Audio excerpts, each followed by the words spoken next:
Okay, it's a quick follow-up video to the last one I did on the tactical action point and movement tracking in the new Foundry VTT systems for the Rolemaster Unified system by Bobm. And this is just so I can show you the 4 tactical phase action tracking, but this time I'm going to quickly show you the fast movement tracking and then the non-movement tracking. So let's start off with the fast movement tracking here. So if I start combat, now all I'm going to do is I'm going to skip through the Ghoul's actions. I'm just going to show you what Halvard is doing so I can quickly show you the movement side of it. Now when you've got this set to fast movement tracking, you can complete all of your movement if and when you want to, even at the start or the end before you place your action points in. So in this case I'm going to have Halvard just charging across the battlefield towards the Ghoul, and as it stands at the moment it's showing as a run pace -25. But then if I was to go in the action tracker and maybe put a couple of movement actions in, and obviously I'm still using the 4-phase movement, 4-phase tracking, so you'd have to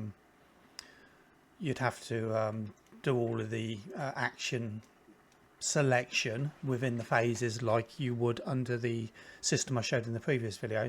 And this time it's just movement. I'm showing you the movement all in one go.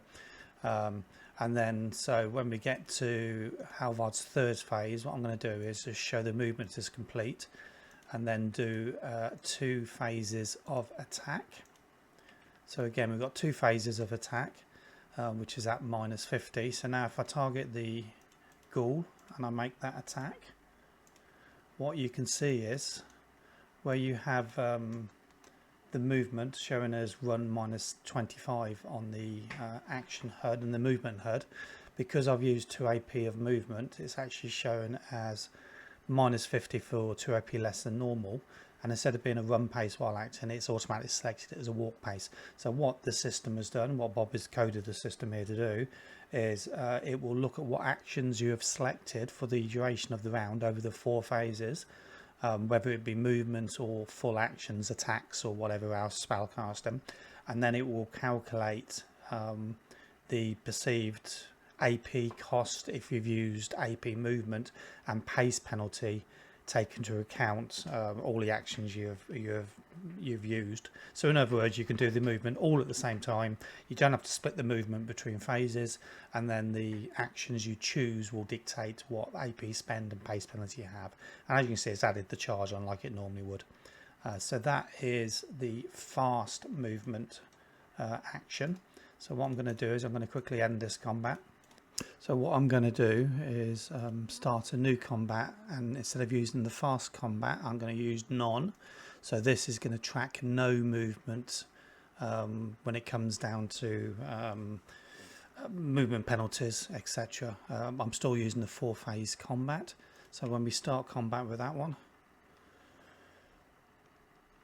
and let's say Halvard now chooses to move the run pace and close the distance fully towards the Ghoul, and then if I use like I did in the last example, let's say we used a couple of AP movements, and I'm going to skip the Ghoul's actions, and then we're going to complete the AP movement and we're going to do a couple of attacks like we did before,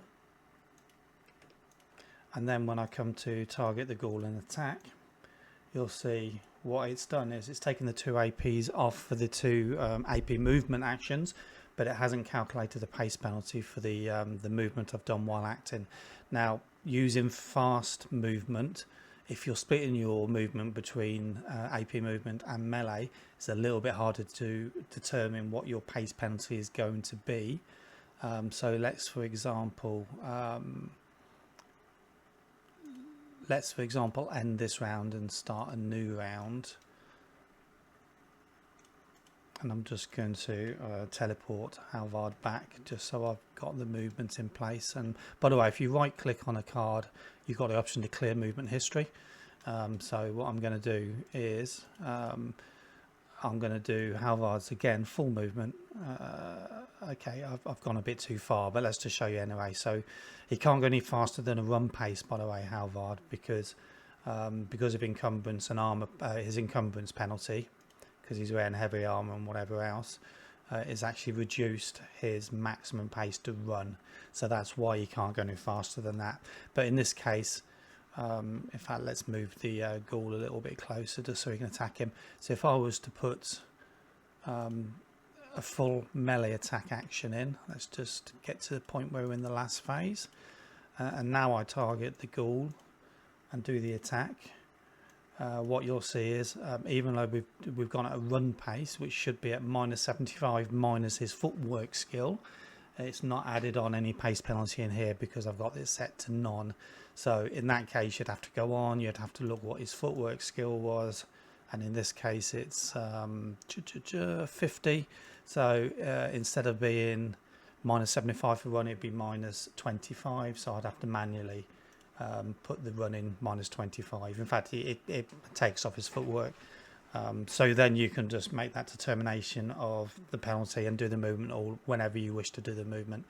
And that's a really brief look at the fast movement and the non-movement tracking within the 4 phases.